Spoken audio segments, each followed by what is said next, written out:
off the film is just his arm strength to throw the big ball down the field is extremely impressive. And so, yeah, I think this goes back into an extremely balanced offense that can hurt you a lot of different ways, throwing it and running it, and making sure that we're tight in coverage and that we don't give him open access throws to make it easy for him. And Mike, does your preparation change at all when you see the guys that they have opt out, the 2,000-yard running backs, their top receiver? No, I don't think so. I think, obviously we have a tremendous amount of respect for the North Carolina program. Mac's done a great job recruiting there since he's been there. Obviously, those are extremely talented players that have chosen not to play in this game, but we're operating under the firm belief that there are more talented football players in that program that they're going to put in and easily fill those roles. Okay, thank you very much, Coach. Yep. All right, next up is Britton Zwerman from the Houston Chronicle. Coach, good to see you again. It's been too long. Yeah, hey, Brett, how are you? Good. Hey, I just wanted to ask you about, your 3 years at Texas A&M. What's been kind of the most rewarding aspect of this time with turning around this defense? Wow, that's a broad question. It is. Yeah, it's been a heck of a ride. I've told our kids this a lot this year. Extremely proud of how far we've come as a unit. Probably just from a mentality and culture standpoint more than anything, how we go about our day-to-day business, how we approach preparation, how we get prepared to play games. I think we have made some tremendous strides behind the scenes in all of those areas. And I think that has kind of helped obviously the product on the field become better as we've been here over 3 years.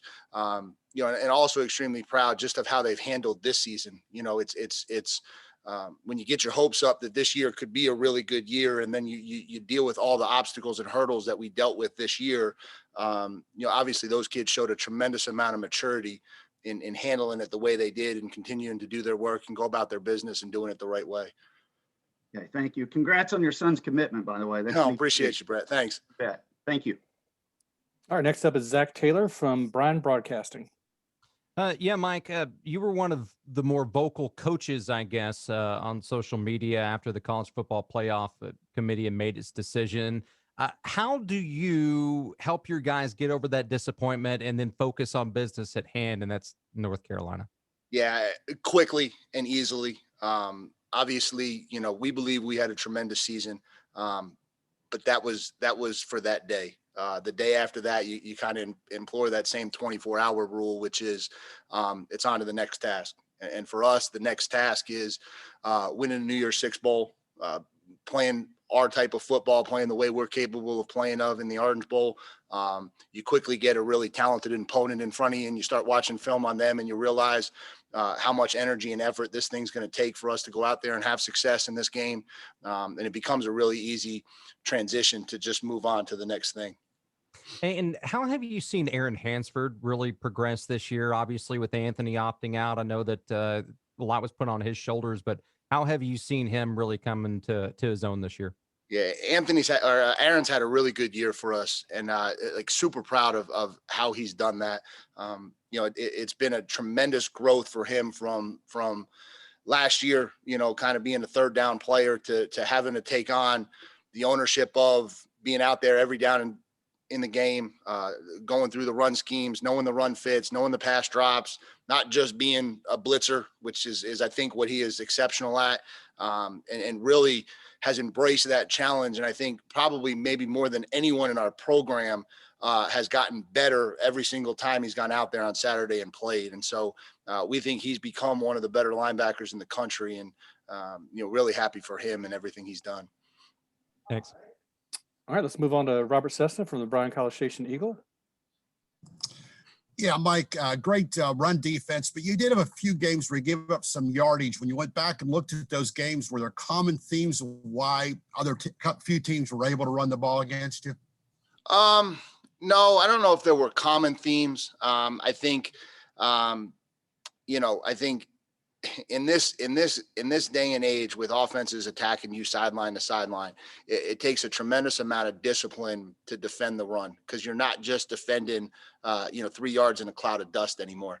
And so I think anytime you get lapsed in what you're trying to do and how you're trying to fit something in where your eyes are supposed to be, anytime that relaxes in any way, shape, or form, you put yourself at risk to give up big plays in the run game. And I would say maybe in some different ways that led to some of the lack of execution in the games where people were able to run the ball. If I could follow up on Brent's question, what about, are you where you thought you would be in year 3, and what's left? Is it just better talent and more depth across the board? I don't know where I thought I would be or where I thought we would be.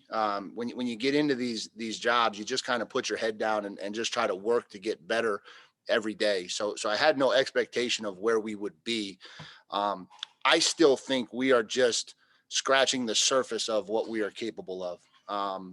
And I don't mean that to sound any way other than it does. I still think there's a lot of room for us consistently to be a more dominating defense, play in, play out. I do. I know we've had some success this year, and there's been games where we've shown up, but I still think, we're just scratching the surface of what we're capable of. Thanks. And I'm with Brent. We need to see you more. Next up is John Wilson from KBTX, and then Chuck Carlton. Coach, what is the main emphasis or two to your defense when you're taking on a team that is statistically as balanced as North Carolina? I think this game is going to be a lot about winning one-on-one matchups. I think the way they play offense, they're gonna spread you from sideline to sideline. If you commit numbers to the run, they're going to throw it.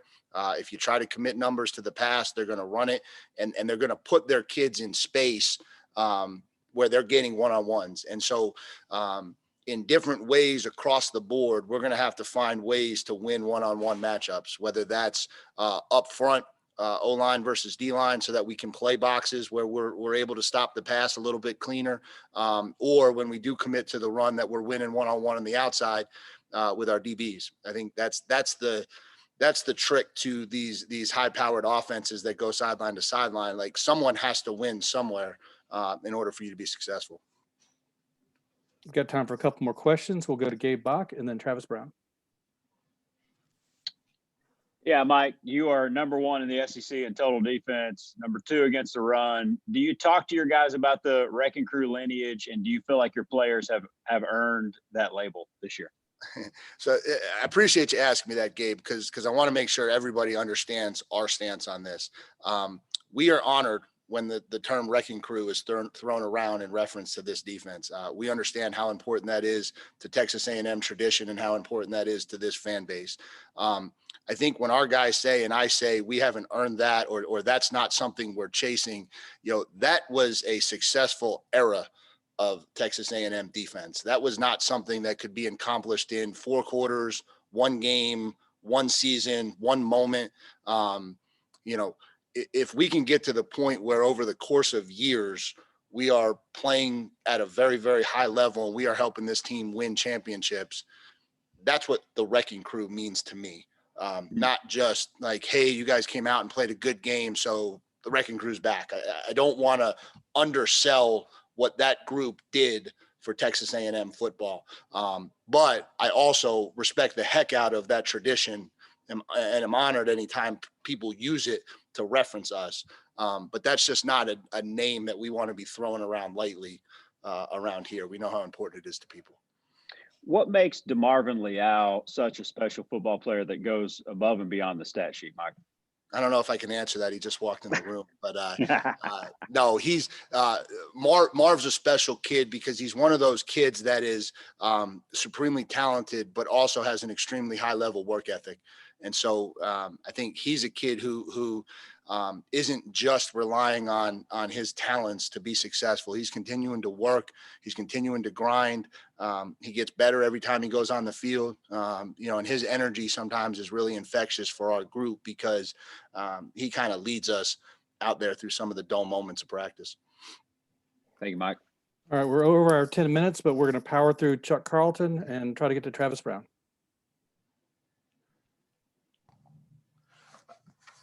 Yeah, I was curious from your standpoint. I mean, the defense has gotten better in a lot of different areas. But is there one that you're most particularly gratified to see this year in terms of the improvement that was made? One that just kind of said, hey, we needed to get better in this area, and we did, or you saw the effort that went into that? I don't know if there's one area. I think I'm happy that there were games where we went out there against SEC West foes and were able to play like a championship level defense. I think that's something we have challenged our kids all the way across the board since we've been here, that if you want to be great in this league, in this division, there's going to be times where we have to carry our weight heavily. And we've been able to do that. And then I think everything needs to make sure we understand this too, like defense and offense go hand in hand.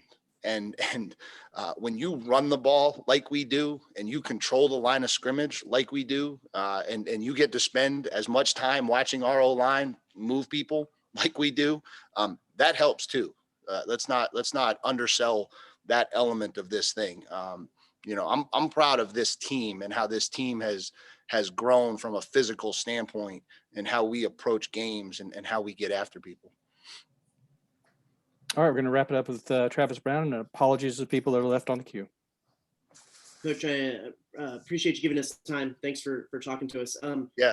Generally speaking, when you look ahead to where you'd like to see your career go, is head coaching something that you'd like to get into at some point whenever the right opportunity presents itself?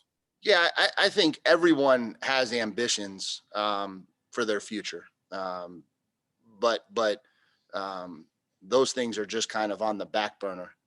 When you're at a place like I'm at, when you're in a program that is one of the best programs in the country, when you're extremely happy in College Station, living in the area we live, it's not something that you spend a lot of time focusing on, to be honest with you. I know people like to spend a lot of time focusing on it, but I'm just extremely excited and honored to be the defensive coordinator at Texas A&M, and where my future takes me or what happens in the future, I don't really spend a lot of time worrying about it.